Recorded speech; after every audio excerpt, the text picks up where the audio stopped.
إن الحمد لله نحمده ونستعينه ونستغفره ونعوذ بالله من شرور أنفسنا ومن سيئات أعمالنا من يهد الله فلا مضل له ومن يضلل فلا هادي له وأشهد أن لا إله إلا الله وحده لا شريك له وأشهد أن محمدا عبده ورسوله يا أيها الذين آمنوا اتقوا الله حق تقاته ولا تموتن إلا وأنتم مسلمون يا أيها الناس اتقوا ربكم الذي خلقكم من نفس واحدة وخلق منها زوجها وبث منهما رجالا كثيرا ونساء واتقوا الله الذي تساءلون به والأرحام إن الله كان عليكم رقيبا يا أيها الذين آمنوا اتقوا الله وقولوا قولا سديدا يصلح لكم أعمالكم ويغفر لكم ذنوبكم ومن يطع الله ورسوله فقد فاز فوزا عظيما أما بعد فإن خير الحديث كتاب الله وخير الهدي هدي محمد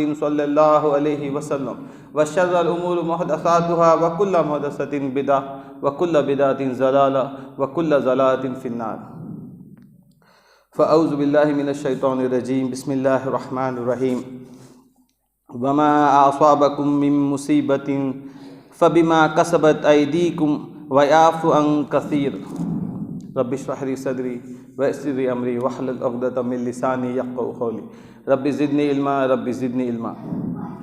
تمام قسم کی تعریفات و توصیفات کی بڑائی بزرگی اس اللہ سبحانہ و تعالیٰ کے لیے ہی لائق و زیبا ہے جو تمام جہاں کا مالک و خالق ہے، وحدہ لا شریک ہے جس کا کوئی شریک نہیں۔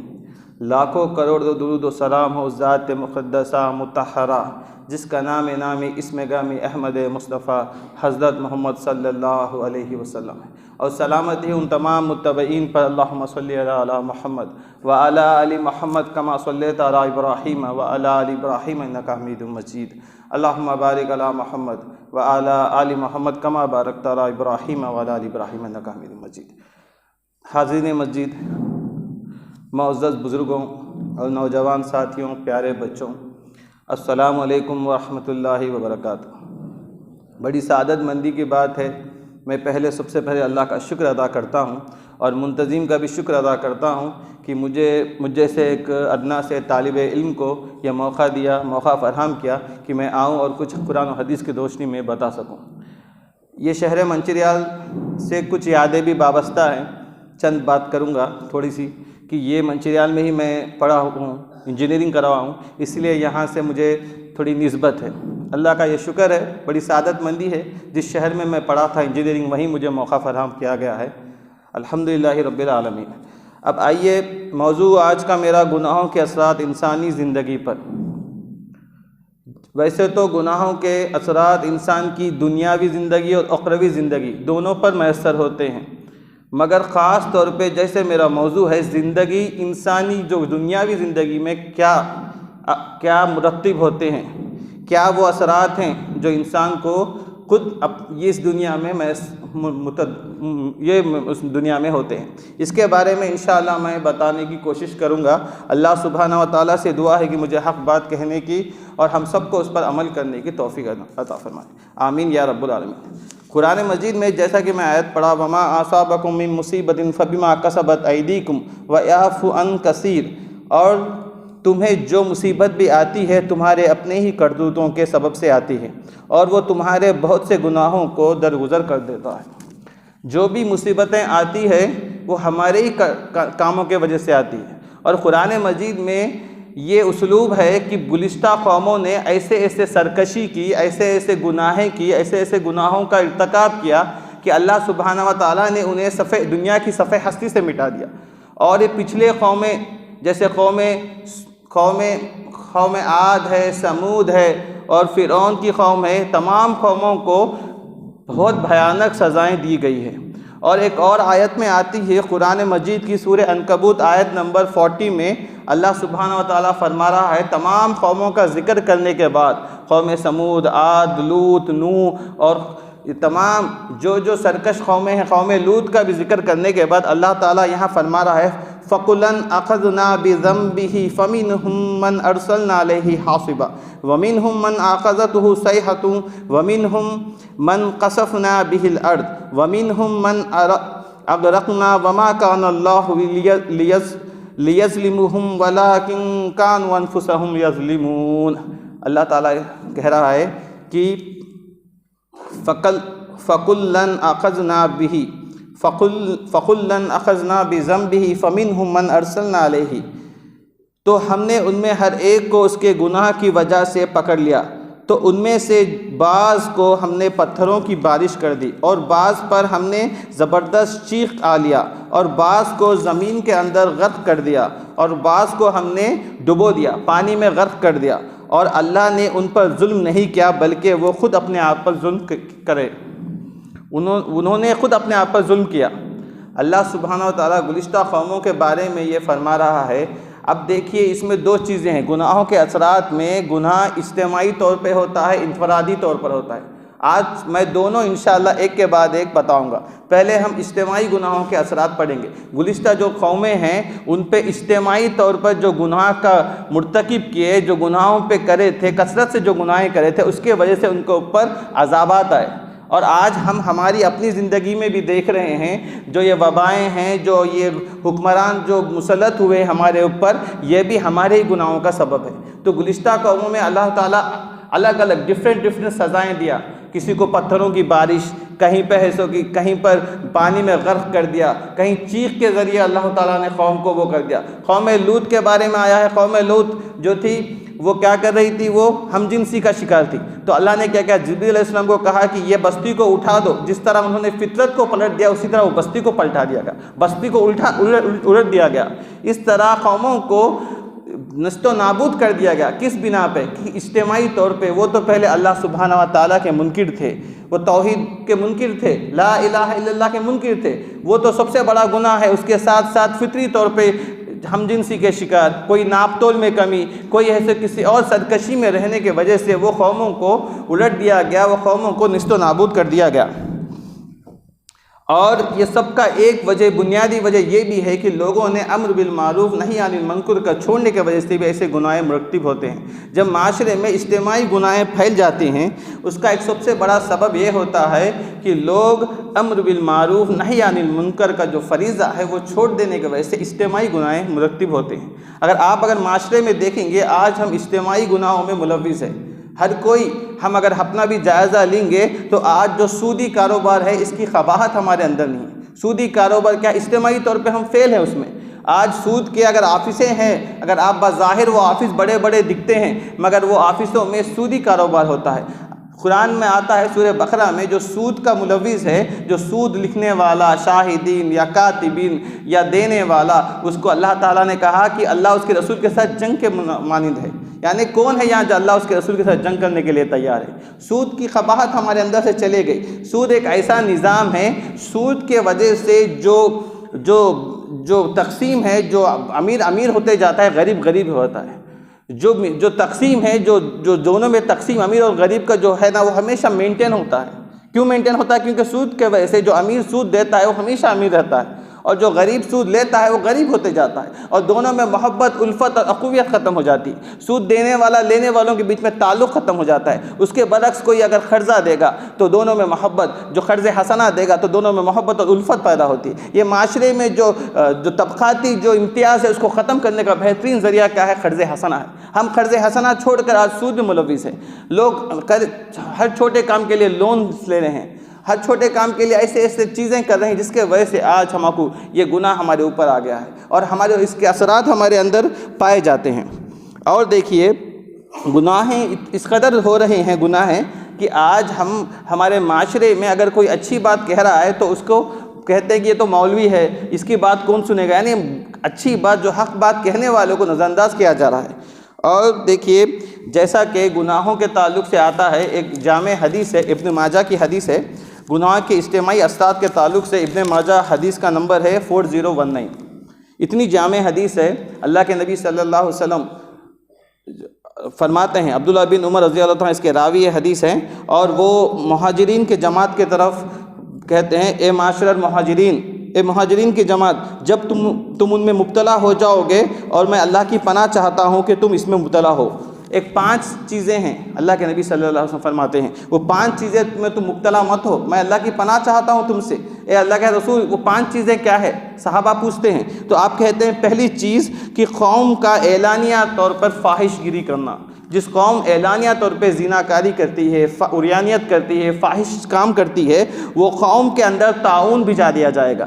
طاعون کیا ہے؟ وہ ایک پلیگ کی بیماری ہے، وہ طاعون بھیجا دیا جائے گا، اور اللہ کے نبی کہتے ہیں کہ ان لوگوں پر ایسے ایسے بیماریاں ڈال دیا جائیں گے، ایسے ایسے مرض ان کے شکار ہو گئیں گے کہ پچھلے لوگ وہ چیز نہیں دیکھے، پچھلی امتوں میں ایسے ایسے بیماریاں نہیں تھیں، ایسے ایسے بیماری ڈال دی جائے گی کہ آج ہم ایسے بیماریوں سے دوچار نہیں ہو رہے ہیں، کہ آج ہم ایسے ایسے بیماریوں سے دوچار نہیں ہو رہے ہیں، کہ آج ہمارے معاشرے میں فاحش چیزیں عام نہیں ہیں، کہ آج ہمارے معاشرے میں بے حیائی عام ہے یا نہیں۔ آپ دیکھیے معاشرے میں بے حیائی عام ہے، اس کی ایک وجہ کیا ہے؟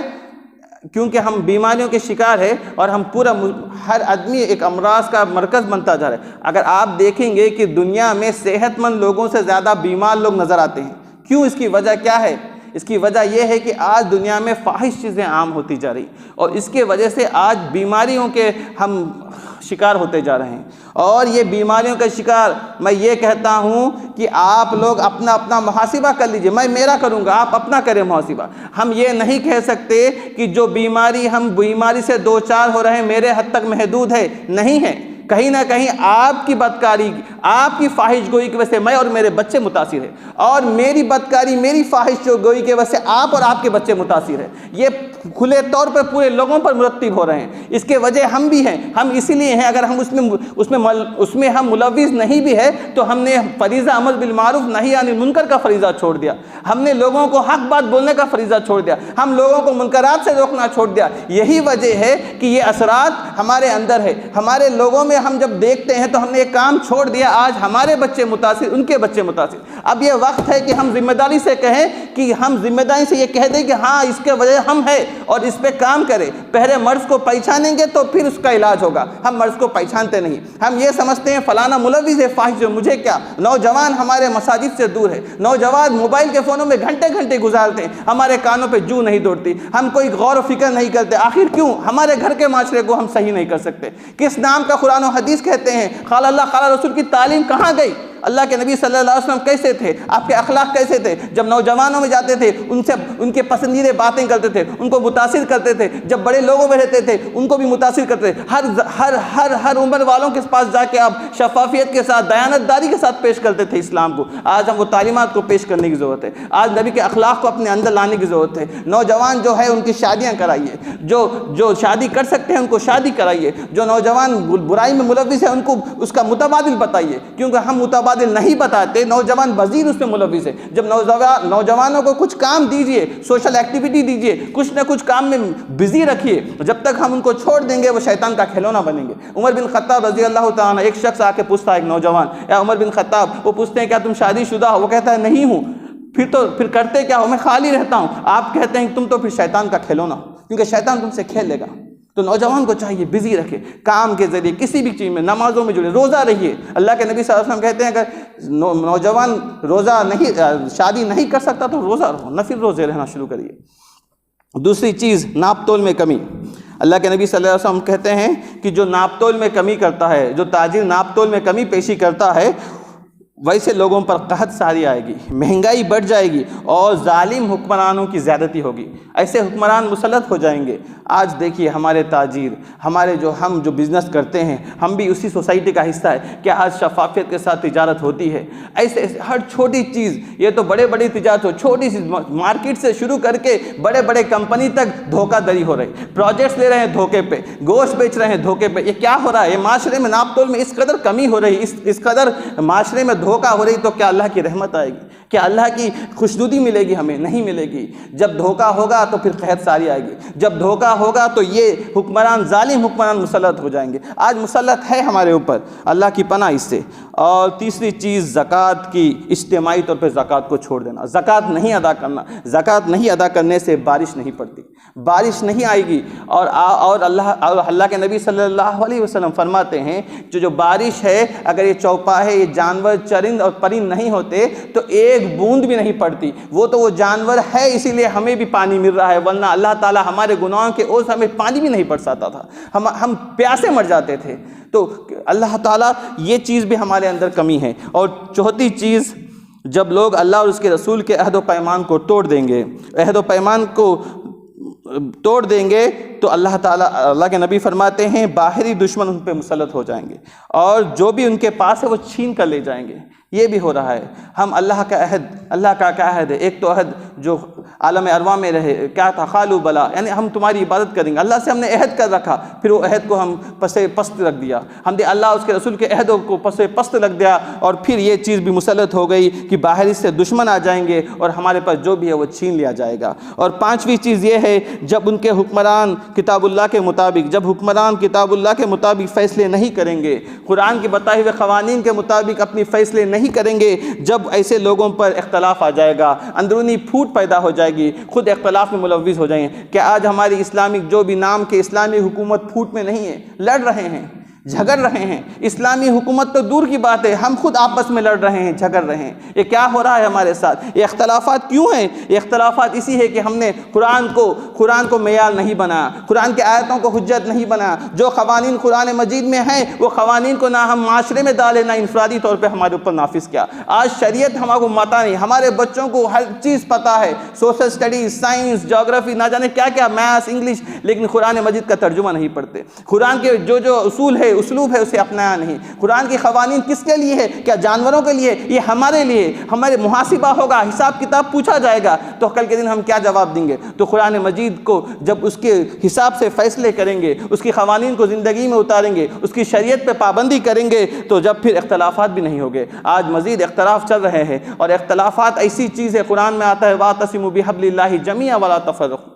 اللہ سبحانہ وتعالیٰ قرآن میں کیا کہہ رہا ہے؟ وَاعْتَصِمُوا بِحَبْلِ اللَّهِ جَمِيعًا وَلَا تَفَرَّقُوا. سب مل کر اللہ کی رسی کو مضبوطی سے تھامو اور اختلاف میں مت پڑو. وَاعْتَصِمُوا بِحَبْلِ اللَّهِ. حبل اللہ کیا ہے؟ حبل اللہ، جو حبل ہے وہ کیا ہے؟ وہ اللہ کی رسی ہے، قرآن و حدیث ہے.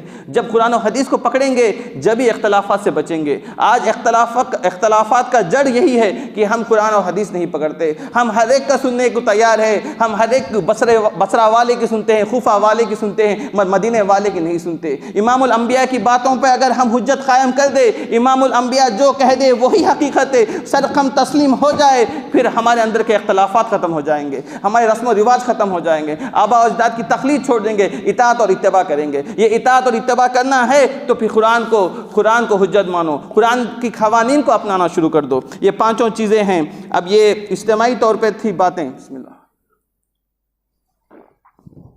اس کے علاوہ انفرادی طور پر کون سے گناہیں ہم کرتے ہیں؟ اللہ سبحانہ و تعالیٰ سے دعا ہے کہ ہمیں امر بالمعروف نہی عن المنکر کا فریضہ اپنانے والا بنائے. اجتماعی طور پہ ہم ایک دوسرے کو گناہوں سے بچنے اور بچانے والا بنائے. اجتماعی طور پہ ہمارے اندر اللہ تقویٰ پرہیزگاری پیدا کرے کہ ہم ایک دوسرے کی اصلاح کرتے رہیں، اور اصلاح کے دروازے ہمیشہ کھلی رکھنی چاہیے. اس کے لیے کوئی مکتب فکر کی ضرورت نہیں. قرآن و حدیث کی بات آ جائے تو سرخم تسلیم ہونا چاہیے. اللہ سبحانہ و تعالیٰ سے دعا ہے کہ ہمارے اندر جو اختلافات ہیں وہ دور کر دے. ہمارے دلوں کو جس طرح صحابہ رضی اللہ تعالیٰ عنہ اجمعین ایک دوسرے سے اختلاف کرتے ہوئے بھی محبت اور الفت تھی ان کے اندر، ویسی الفت پیدا کرے ہمارے اندر. آئیے انفرادی طور پر ہمارے اوپر کیا کیا گناہ ہیں. ایک اور چیز ہے، جیسا کہ حسن بصری رحمہ اللہ، ان کے زمانے میں حجاج بن یوسف نام کا ایک ظالم، ایک خون ریز بادشاہ تھا. تو بار بار جا کے لوگ ان سے کہتے تھے یا حسن بصری، یا شیخ حسن بصری، یہ جو حجاج بن یوسف ہے یہ بڑے ظلم کر رہا ہے، یہ بڑا خون ریز ہے، نیک لوگوں کو، صالح لوگوں کو مار رہا ہے. تو حسن بصری کہتے ہیں کہ یہ ہماری اپنے گناہوں کا نتیجہ ہے. آپ نے نہیں کہا کہ اس کے وجہ سے، یعنی آپ نے کیا کہا؟ یہ ہمارے گناہوں کا نتیجہ ہے. سلف کا یہی قول تھا. جب بھی کوئی پریشانی آتی تھی لوگ کہتے تھے یا شیخ ہمیں پریشانی ہے، بارش نہیں ہوتی، یا شیخ ہمارے لیے یہ پریشانی ہے، حکمران مسلط ہو گیا. اسلاف یہی کہتے تھے کہ استغفار کرو، توبہ کرو، اپنے غلطیوں سے نادم ہو جاؤ.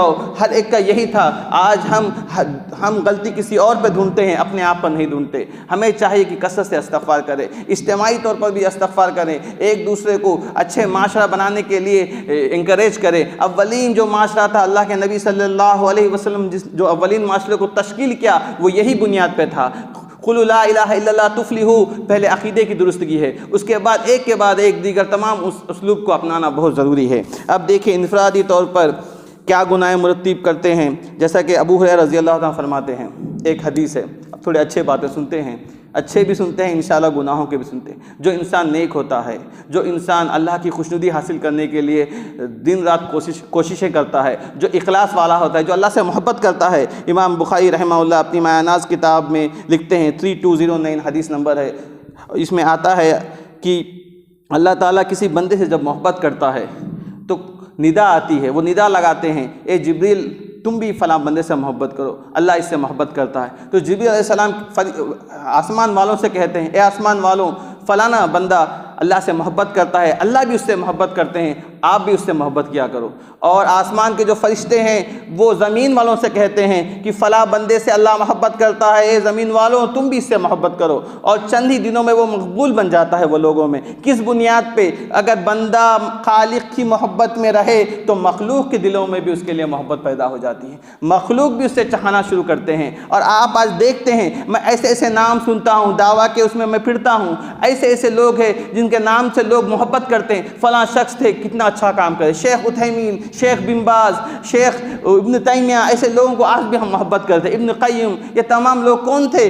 کیوں ہم محبت کرتے ہیں؟ کیونکہ وہ اللہ والے تھے، وہ اللہ سے محبت کرتے تھے۔ تو مخلوق کے دلوں میں بھی محبت آ گئی، کیونکہ آج صلاحیت کے باوجود صالحیت نہیں ہے، نیکی نہیں ہے، اسی لیے محبت بھی نہیں ہے۔ اگر ہم خالق سے محبت کریں گے تو مخلوق بھی ہم سے محبت کریں گے۔ اس کے برعکس اگر ہم اللہ کی نافرمانی کریں گے، اللہ سے فسق و فجور کے کام کریں گے تو اللہ تعالیٰ تو محبت نہیں کرتا، اس کے علاوہ مخلوق کے دلوں میں سے بھی محبت ہٹ جائے گی، اور گناہوں کے وجہ سے، انفرادی گناہوں کے ایسے اثرات میسر ہوتے مرتب ہوتے ہیں، کیا کہوں، گناہوں کے وجہ سے چہرہ سیاہ ہو جاتا ہے، چہرہ سیاہ ہو جاتا ہے، گناہوں کے وجہ سے آدمی بزدل اور ناکارہ ہو جاتا ہے، گناہوں کے وجہ سے اس کے دل میں زنگ چڑھتا ہے، گناہوں کے وجہ سے ایسے چیزیں ہوتے ہیں۔ ایک اسلاف کا کہنا ہے، جو سلف ہے، الفضیل ابن ایاد کہتے ہیں، اللہ کی نافرمانی، جب بھی میں اللہ کی نافرمانی کرتا ہوں، جب بھی میں اللہ کی نافرمانی کرتا ہوں، میں دیکھتا ہوں کہ میری بیوی بھی نافرمان ہو جاتی ہے، میں دیکھتا ہوں کہ میری بیوی بھی نافرمان ہو جاتی ہے، اور جب میں باہر نکلتا ہوں سفر کے لیے تو میرا گھوڑا بھی نافرمان ہو جاتا ہے۔ اللہ اکبر، کیسا ان کا ذہن ہے، کیسا محاسبہ ہے اپنا۔ وہ یہ نہیں کہہ رہے ہیں کہ یہ میری بیوی کیوں مجھ سے نافرمانی ہے، وہ اس کے اندر کچھ خرابی ہے یا پھر گھوڑے کے اندر خرابی ہے، وہ جائزہ اپنا لیتے ہیں، کیونکہ میں اللہ کی نافرمانی کرا ہوں آج، اسی لیے گھر میں میری بیوی بھی نافرمان ہے، اسی لیے میرا گھوڑا بھی نافرمان ہے۔ کہ آج ہم اس طرح محاسبہ اپنا کرتے ہیں؟ کیا ہم غور و فکر کرتے ہیں کیوں لوگ ہماری بات نہیں سنتے، کیوں گھر میں ہم رائج نہیں ہوتے، کیوں ہم گھر میں ہماری بات نہیں چلتی؟ بنیادی وجہ یہ ہے کہ ہم اللہ کی نافرمانی کریں۔ کس طرح اللہ تعالیٰ ہماری زبان پہ تاثیر ڈالے گا، کس طرح ہم لوگوں کو متاثر کر سکیں گے؟ ہم خود صبح شام شب و روز اللہ کی نافرمانیوں میں ڈوبے ہوئے، اور ہم سمجھتے ہیں کہ ہم بولتے لوگ متقی بن جانا، لوگ نیک وکار بن جانا، ایسا نہیں ہو سکتا۔ پہلے اپنے اندر وہ ڈالو، اپنے اندر وہ بیج کو ڈالو، ایمان اور تقوی کے بیج کو ڈالو۔ تقوی کیا ہے؟ تقوی ایک ایسی چیز ہے، اللہ تعالیٰ تقوی کی بنیاد پہ رہنمائی کرتا ہے، حق اور باطل کی تمیز کرتا ہے۔ تقوی وہ چیز ہے، اللہ کے خشیت وہ چیز ہے جو ہر معاملے میں انسان کی رہنمائی کرتی ہے۔ سورہ انفال اٹھا کے دیکھیے، آیت نمبر 29، یا ایھا الذین آمنوا ان تتقوا اللہ یجعل لکم فرقانا ویکفر عنکم سیئاتکم ویغفر لکم واللہ ذو الفضل العظیم۔ یہ آیت کیا مطالبہ کر رہی ہے؟ یہ آیت بول رہی ہے، اے ایمان والو، یا ایھا الذین آمنوا ان تتقوا اللہ یجعل لکم فرقان، اے ایمان والو تم اگر اللہ سے ڈرتے رہو گے، یجعل لکم فرقان، تمہیں فرقان عطا کیا جائے گا۔ فرقان کیا ہے؟ فرقان ایمان والوں کو فرقان دیا جائے گا۔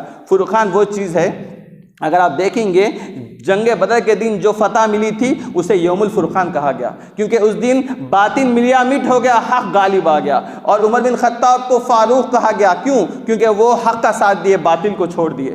جو بھی حق غالب ہوتا ہے تو اسے فرقان کہا۔ قرآن مجید کو بھی فرقان کہا گیا۔ کیوں کہا گیا؟ وہی کہ یہ فرقان دیا جائے گا، جو ایمان والے ہیں، جنہوں نے تقوی اختیار کیا، انہیں اللہ فرقان دیں گے۔ فرقان وہ ہے حق اور باطل میں تمیز کرنا، یہ ہے بصارت، وہ ہے بصیرت۔ بصیرت کیا ہے؟ فلاں کام اللہ کی رضا کے مطابق ہے، فلاں کام اللہ کی خوشنودی ہے، فلاں کام میں اللہ کی ناراضگی ہے، یہ بصیرت دی گی، فرقان دیا جائے گا۔ وَيَجْعَلْ لَكُمْ فُرْقَانًا وَيُكَفِّرْ عَنْكُمْ سَيِّئَاتِكُمْ، اور تم سے تمہارے گناہ دور کیے جائیں گے۔ میں گنتا رہوں گا. پہلی چیز کیا دیا جائے گا؟ تقوی کے بنیاد پہ فرقان دیا جائے گا. وَيُكَفِّرْ عَنْكُمْ سَيِّئَاتِكُمْ، تم سے تمہارے گناہ دور ہو جائیں گے. وَيَغْفِرْ لَكُمْ، اللہ تمہیں بخش دے گا. پھر اللہ تعالیٰ یہ تمام چیزیں ہم سن کر یہ نہ سمجھیں کہ یہ تمام چیزیں کیونکہ ہم بڑے متقی ہیں، تقوی والے ہیں، اسی لیے دیا جا رہا ہے. نہیں میرے بھائی، یہ اسی لیے دیے جا رہے ہیں کیونکہ واللہ ذو الفضل العظیم، اللہ بڑے فضل کا مالک ہے. ہمارا کوئی بڑی بات نہیں ہے، ہمارا تقوی کوئی بڑی بات نہیں ہے. اللہ کی رحمت سے ہی جنت کو جانا ہے. کوئی یہ نہ سمجھے کہ میری داڑھی بڑی ہے، میرے ٹخنوں کے اوپر ہے، میں بہت متقی ہوں. ایسا نہیں ہے. اللہ کی رحمت سے ہی جانا ہے جنت کو، اللہ کی رحمت سے ہی جانا ہے. صحابہ موجود ہے، اللہ کے نبی کہتے ہیں کہ صحابہ اللہ کی رحمت سے ہی جنت کو جانا ہے. کیا نبی آپ کے ساتھ بھی یہی معاملہ ہے؟ ہاں میرے ساتھ بھی یہی معاملہ ہے. میرا عمل مجھے جنت نہیں پہنچائے گا، صرف اللہ کی رحمت ہے جو مجھے جنت پہنچائے گی. کون کہہ رہے ہیں؟ وہ نبی الصلاۃ والسلام جس کو جنت کی افتتاح کی جائے گی، وہ نبی الصلاۃ والسلام جن کو اللہ اس کے فرشتے درود و سلام بھجاتے ہیں، وہ نبی الصلاۃ والسلام جنہیں مقام محمود دیا گیا ہے، وہ نبی کہہ رہے ہیں کہ اللہ کی رحمت سے جنت جانا ہے. ہم کون سی غلط فہمی میں ہیں، خوش فہمی میں ہیں؟ ہم کون سی خوش فہمی میں جی رہے ہیں؟ ہم کیا ایسے ہی جنت چلے جائیں گے؟ ہمارے اعمال سے جائیں گے؟ نہیں جائیں گے. اللہ کی رحمت کسے ملتی ہے؟ وہ عاجز بندہ ہوگا، وہ مخلص بندہ ہوگا، وہ تقوی والا ہوگا، وہ ہر چیز میں قرآن و حدیث کو فالو کرنے والا ہوگا، نبی کے سیرت کو وہ اپنانے والا ہوگا. آج بڑے افسوس کے ساتھ کہا جاتا ہے، میں کہتا ہوں کہ بھائی یہ کیوں نہیں کرتے؟ بھائی وہ صحابہ کا دور ہے، ہمارے دور میں یہ ممکن نہیں. وہ صحابہ کا دور ہے، ہمارے دور میں یہ ممکن نہیں. ایسا کہہ کر چھوڑتے جائیں گے تو کیا بچ جائے گا؟ صحابہ کا دور تھا، صحابہ کرتے تھے، صحابہ حجت ہے، نمونہ عمل ہے. ہمیں کوشش کرنا چاہیے، زندگی بھر کوشش کرنا چاہیے. اگر کوشش میں موت آ گئی تب بھی کامیاب ہے. کوشش کرتے ہی رہنا ہے. آپ کو آئیڈیل اللہ کے نبی صلی اللہ علیہ وسلم کی زندگی میں آئیڈیل ہے. لقد کان لکم فی رسول اللہ اسوۃ الحسنہ، تمہارے لیے سب سے بہترین نمونہ اللہ کے نبی صلی اللہ علیہ وسلم ہے. اب آگے دیکھیے، انسان کا رزق بھی اس سے متاثر ہوتا ہے. انفرادی طور پہ جو گناہ کرتا ہے رزق بھی اس سے متاثر ہوتا ہے. رزق کے دروازے بند کر دیے جاتے ہیں.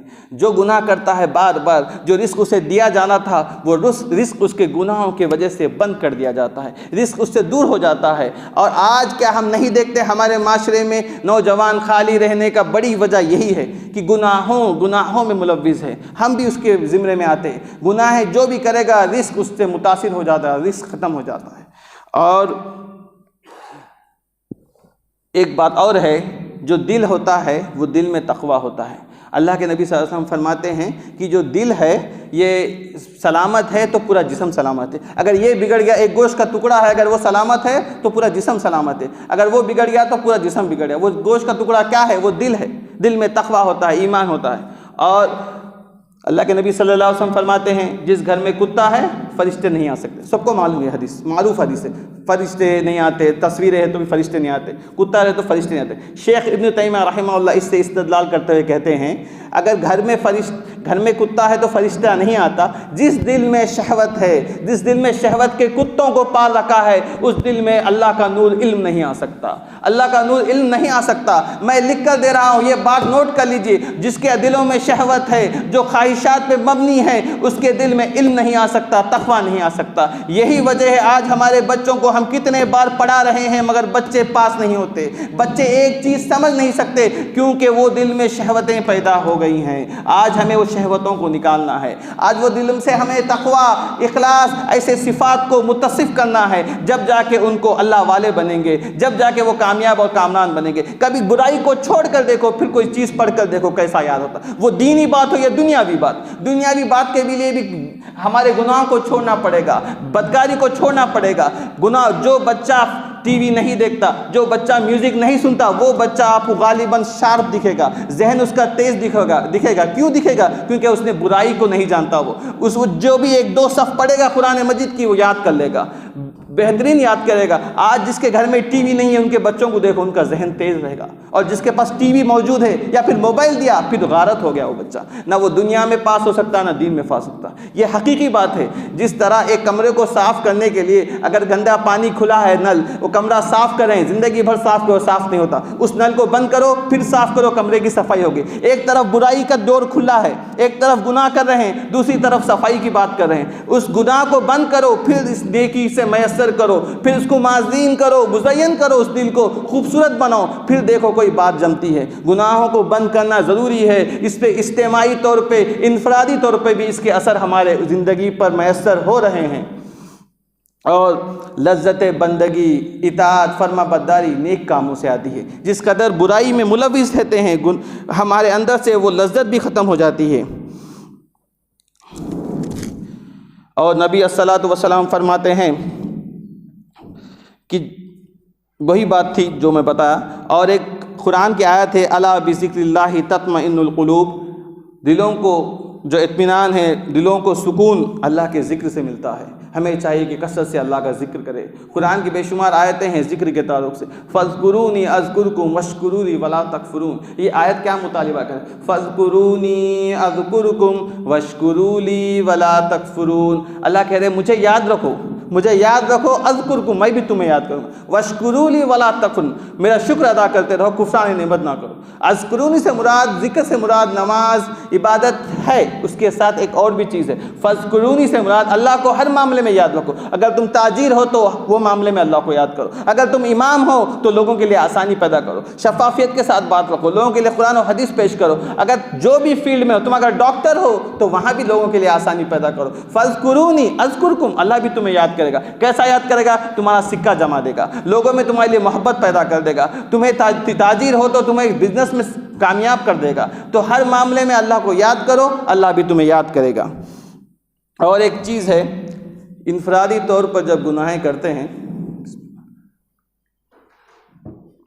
انفرادی طور پر جب گناہیں کرتے ہیں تو انسان کی جو روح رہتی ہے وہ بڑی کمزور ہو جاتی ہے۔ روح بہت اہم ہے میرے بھائی۔ روح ایک ایسی چیز ہے، ہمارا جسم تو کل کے دن چلے جائے گا، مٹی میں مل جائے گا، مگر روح ایک ایسی چیز ہے، یہی جا کے رجسٹریشن ہوتا ہے علیین اور سجین میں۔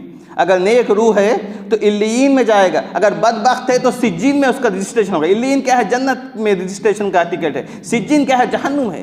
تو ہم اگر چاہتے ہیں کہ ہماری روح توانا رہے، ہماری روح صحت مند رہے، روح کی صحت کس میں ہے؟ قرآن مجید کی تلاوت میں، نیک کام میں، عمل صالح میں ہے۔ جس قدر نیک کام کریں گے روح توانا رہے گی، تازی رہے گی، روح میں طاقت رہے گی۔ اور اس کے برعکس اگر آپ برائیاں کریں گے، گناہوں کا ارتکاب کریں گے، گناہوں میں لبریز ہو جائیں گے تو روح اس سے متاثر ہوگی، روح ویک ہو جائے گی اور ویک جسم میں دکھائی دے گا۔ آج جسم لوگوں کا دکھنے میں بڑے اچھے دکھتے ہیں، ڈولے شولے دکھتے ہیں، مگر اندر سے وہ کھوکھلے ہیں، وہ اندر سے ایک کام نہیں کر سکتے۔ کوئی جسم میں ایسے ایسے بیماریاں، ایسے ایسے امراض موجود ہیں، اس کی بنیادی وجہ یہ ہے کہ لوگوں نے جسم پہ تو کام کیا، روح پہ کام نہیں کیا۔ روح اتنی گندی اور خبیث ہے کہ روح کی گندگی کی وجہ سے جسم ایک دم سے لاغیر ہوتے جا رہا ہے، اور یہ ہمارے معاشرے میں نمایاں ہے۔ میں ایک بڑے شیخ کا انٹرویو سن رہا تھا، ایک بچی کہتی ہے کہ وہ شیخ کے انٹرویو میں کہ بھائی کیا برا ہے، کوئی اگر ایسے ایسے فوٹواں دیکھ لے، ماڈرن خیالات کے ذہن کی بچی تھی، وہ انٹرویو میں کھلے عام کہہ رہی کہ اگر کوئی ننگی فوٹو بھی اگر رکھ دیے جائے، اگر دیکھے کسی کی روح کو تسکین ہوتی ہے، اس سے کیا پرابلم ہے؟ تو شیخ نے اچھا جواب دیا، ہاں وہ روح خوش ہوتی ہے نا، کیونکہ مسئلہ اس کے روح میں ہے۔ روح اتنی خبیث ہے، روح اتنی گناہیں کر کے دلدل میں لبریز ہے، وہ روح کو اچھائی اور برائی میں فرق نہیں مانوں، اچھائی گندگی اور اچھائی میں امتیاز نہیں مانوں، اس لیے ایسی روح خوش ہوتی ہے۔ گندی چیز دیکھ کے خوش وہی روح ہوتی ہے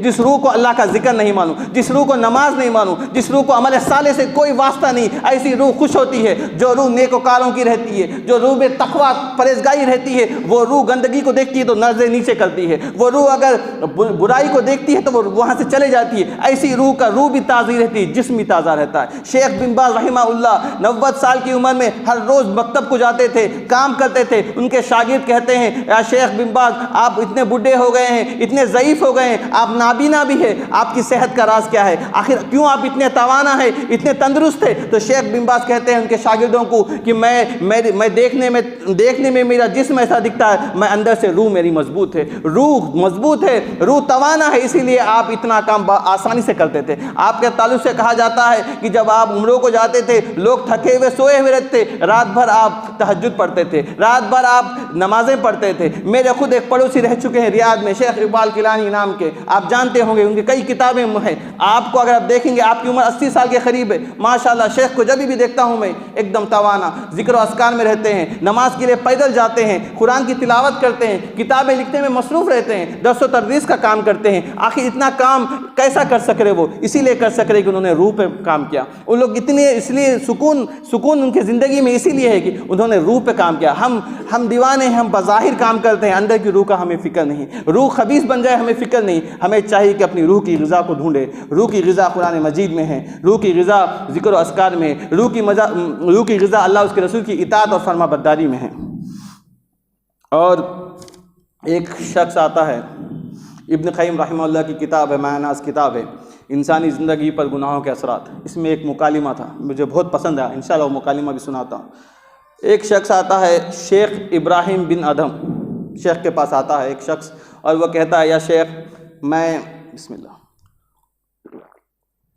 شیخ میں گناہیں کرتے رہتا ہوں، مجھے گناہیں چھوٹ نہیں جاتے، کوئی صلاح دیجئے، کوئی مشورہ دیجئے، کیسے اس گناہوں کو چھوڑوں؟ تو شیخ ابراہیم بن ادھم کہتے ہیں کہ میں 5 چیزوں میں اگر تم قدرت رکھتے ہو تو یہ گناہ تمہارا کچھ نہیں بگاڑ سکتا۔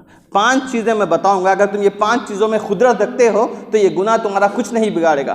جب وہ شخص پوچھتا ہے کون سے ہے وہ 5 چیز، تو شیخ ابراہیم بن ادھم فرماتے ہیں کہ اگر تم یہ 5 چیزیں، پہلی چیز یہ ہے کہ اگر تم گناہ کرتے ہو تو کرو، میں اللہ کی بنائی ہوئی رزق مت کھاؤ، اللہ کا رزق مت کھاؤ، پھر گناہ کرو، گناہ تمہارا کچھ نہیں بگاڑ سکتا۔ تو وہ شخص کہتا ہے شیخ ایسا کیسا ممکن ہے کہ اللہ کا رزق نہ کھاؤں اور میں ہر چیز تو اللہ کا رزق ہے، اللہ کا بنایا ہوا رزق ہے، یہ نہیں ہو سکتا، تو پھر تم گناہ کیوں کرتے ہو؟ پھر دوسری چیز کیا ہے؟ آپ نے کہا دوسری چیز یہ ہے کہ اگر تم گناہ کرنا چاہتے ہو تو کوئی ایسی جگہ جو اللہ کا بنائی ہوئی جگہ پہ مت کرو، یعنی اللہ کی جگہ جو اللہ کی بنائے ہوئے زمین و ارض آسمان پہ میں کہیں اور جا کے گناہ کرو۔ تو وہ کہتا ہے شیخ یہ کیسا ممکن ہے؟ ہر چیز تو اللہ کی بنائی ہوئی، شجر، نباتات، حجر، ہر چیز اللہ کی، زمین و آسمان، میں ایسا کیسا ممکن ہے؟ یہ نہیں ممکن ہے، پھر تم گناہ کیوں نہیں کرتے؟ تو کیا پھر یہ صحیح ہے کہ تم اللہ کا رزق کھاؤ، اللہ کی بنائی ہوئی جگہ پہ رہو اور پھر گناہ کرو؟ یہ کیسے ممکن ہے؟ تیسری چیز کیا ہے؟ تیسری چیز یہ ہے کہ تم کوئی ایسی جگہ جاؤ جہاں اللہ نہیں دیکھتا، جہاں اللہ تمہیں نہیں دیکھتا ویسی جگہ جا کے گناہ کرو۔ تو وہ شخص کہتا ہے اللہ تعالیٰ تو علیم بذات الصدور ہے، سینوں کے اندر کے راز بھی جانتا ہے، اللہ تعالیٰ تو ہر چیز کی خبر رکھتا ہے، جو ظاہر ہے جو مخفی ہے وہ بھی جانتا ہے، ایسا کیسا ممکن ہے؟ تو شیخ ابراہیم بن ادھم یہی کہتے ہیں تم اللہ کا رزق کھاؤ، تم اللہ کی بنائی ہوئی جگہ پر رہو، تم اللہ کو دیکھتے ہوئے، اللہ تمہیں دیکھ رہا ہے جب گناہ کرو، یہ کیسی یہ مخلوق ہے، یہ کیسی فرما برداری ہے؟ تو پھر کہتے ہیں یہ چوتھی چیز کیا ہے؟ چوتھی چیز یہ ہے کہ جب فرشتے تمہارا روح قبض کرنے آ جائے تو ان سے کہنا کہ میں نہیں آؤں گا، توبہ استغفار کر آؤں گا۔ تو وہ شخص تو ابراہیم بن ادھم وہ شخص کہتا ہے شیخ وہ مجھے مہلت نہیں دیں گے۔ تو وہ کہتے ہیں جب تم اس کی قدرت نہیں رکھتے، جب رزق تم اس کا ہی کھاتے ہو، اس کی بنائی ہوئی جگہ پہ رہتے ہو، اور وہ دیکھ رہا ہے جب تم گناہ بھی کر رہے ہو، اور تمہارا کو مہلت بھی نہیں جائے، تم اس کی بھی قدرت نہیں کرتے کہ تم مہلت لے لو کہ توبہ استغفار کی، پھر گناہ کیوں کرتے ہو؟ تو 5ویں چیز بھی بتائیے شیخ۔ تو 5ویں چیز آپ نے کہا ایک کام یہ کرو کہ جب تمہیں جہنم لے کے جا رہے ہو تو کہنا کہ میں نہیں آؤں گا، تم یہ کہہ دو کہ میں نہیں آؤں گا فرشتوں سے۔ تو وہ کہتا ہے شیخ یہ تو ناممکن ہے، وہ کیوں چھوڑیں گے مجھے؟ تو وہ شیخ ابراہیم ادھم یہی کہتے ہیں اس کا رزق کھاؤ، اس کی بنائی ہوئی جگہ پہ رہو، وہ دیکھ رہا ہے جب گناہ کرو، پھر توبہ استغفار کی مہلت نہیں ہے، جب جہنم لے کے جائے تو تم واپس نہیں آ سکتے، تو کیوں کرتے ہو؟ تو وہ شخص کہتا ہے میں سمجھ گیا شیخ، ابھی میں سوال نہیں کروں گا، میں سمجھ گیا۔ اور وہ کتاب میں ہے کہ وہ جب تک موت آئی جب تک اللہ کا فرما بردار تھا، وہ جب تک اللہ اس کے رسول کی اطاعت اور فرما برداری کی۔ تو یہ اسلاف تھے، یہ ایسے باتیں کتابوں میں ہے، ہمیں چاہیے کہ پڑھیں، مطالعہ کریں۔ اور دیکھیے قرآن میں آتا ہے کہ جو انسان جو گناہوں میں لبریز رہتا ہے، گناہ میں ملوث رہتا ہے، مزید اس کے دل میں سیاہ چڑھ جاتا ہے، اس کا دل زنگ آلود ہو جاتا ہے۔ قرآن میں سورہ مطففین میں آتا ہے کلا بران علی قلوبہم ما کانوا یکسبون، بے شک بات یہ ہے کہ ان کے دلوں پر ان کے برے کاموں سے زنگ چڑھ گیا۔ یہ زنگ کیا ہے؟ یہ وہی ہے گناہ جب انسان کرتا ہے ایک بار تو مزید حدیث میں بھی آتا ہے کہ جب ایک شخص ایک مومن ایک گناہ کرتا ہے تو اس کے دل پہ سیاہ نقطہ چڑھ جاتا ہے، پھر وہ گناہ مزید کرتے جاتا ہے، وہ نقطے بڑھ کر پورا دل اس کا سیاہ ہو جاتا ہے۔ اور اس کے برعکس اگر وہ نیکی کرے گا، توبہ استغفار کرے گا، وہ اپنی گناہوں سے معافی تلافی کرے گا تو وہ سیاہ نقطہ صاف کر دیا جاتا ہے، حتیٰ کہ وہ پورا دل اس کا صاف و شفاف ہو جاتا ہے۔ ہمیں چاہیے کہ گناہوں سے توبہ کریں، استغفار کریں۔ میرے بھائیوں، اجتماعی طور پہ، انفرادی طور پر بھی گناہیں جو ہو رہے ہیں ہم سے، اس سے ہمیں بچنا چاہیے۔ آج ہمارے گھروں میں خیر و برکت ختم ہو رہی ہے، آج اختلافات ہمارے گھر میں خود ہے۔ اللہ کے نبی صلی اللہ علیہ وسلم فرماتے ہیں جس گھر میں خیر چاہتے ہیں ان کے دلوں میں نرمی پیدا ہوتی ہے، ان کے جس گھر میں اللہ تعالیٰ خیر چاہتے ہیں وہ لوگوں کے دلوں میں نرمی پیدا ہو جاتی ہے۔ آج نرمی کہاں چلے گئی؟ ہم لوگ ہر بات پر جھگڑتے ہیں، باہر بڑے اچھے اخلاق بتاتے ہیں، گھر میں اخلاق نہیں ہے۔ اللہ کے نبی صلی اللہ علیہ وسلم اپنے گھر میں کیسے اخلاق پیش کرتے تھے؟ اپنے بچوں کے ساتھ، اپنی بیویوں کے ساتھ، اپنے اہل و عیال کے ساتھ۔ آج کیا ہم ایسا ترجمان بنے ہوئے ہیں یا نہیں؟ اپنا محاسبہ کرنے کی ضرورت ہے۔ ہمیں شب و روز ہم گناہوں میں ملوث ہو گئے ہیں۔ بڑے افسوس کے ساتھ کہنا پڑ رہا ہے کہ آج کا نوجوان آنکھوں سے آنکھ نہیں ملاتا۔ میں نے بات کر کے دیکھا، نوجوانوں سے آنکھوں سے آنکھ نہیں ملا سکتے۔ اس کی وجہ کیا ہے؟ کیونکہ انہوں گناہوں میں بند کمرے میں فون سے ایسے گناہیں، ایسے چیزیں کر رہے ہیں کہ وہ ان لوگوں کے اندر ہمت طاقت نہیں، لوگوں کو فیس نہیں کر سکتے۔ اگر انٹرپرسنل سکلز کیا بڑھیں گے ان کے؟ کیا وہ جا کے انٹرویو فیس کریں گے؟ کیا ان کا مستقبل ہوگا؟ مستقبل ان کا سنوارنا ہے تو کتاب اللہ سے میسر کریے، کتاب اللہ کی تعلیمات دیجیے۔ اگر ان کا فیوچر آپ کو بگاڑنا ہے تو پھر چھوڑ دیجیے، مسجد کو مت لائیے، دور رکھیے، دین سے دور رکھیے۔ ایسا کریے ڈرگ سے سمجھیے، ایسا نہیں ہے۔ دین جس قدر آپ ان کو بلائیں گے مسجد کو، جس قدر اپنے ساتھ رکھنا شروع کریے۔ اگر آپ کے پاس بچے ہیں تو ان کو بھی لائیے۔ بچوں کو ہم بڑی آزادی چھوڑتے ہیں، گھر میں، محلے میں، مسجد میں ٹائٹ۔ مسجد کو آتے بچے کی آواز نہیں سن سکتے، بچے کو غصہ کرنا، کیا ہے یہ؟ اللہ کے نبی صلی اللہ علیہ وسلم جب سجدے میں تھے تو کبھی امام حسن چڑھ جاتے تھے، صحابہ پوچھتے تھے کیوں دیر ہو گئی؟ کیونکہ حسن میرے پیٹھ پہ تھے۔ کیسی شفقت تھی بچوں پہ۔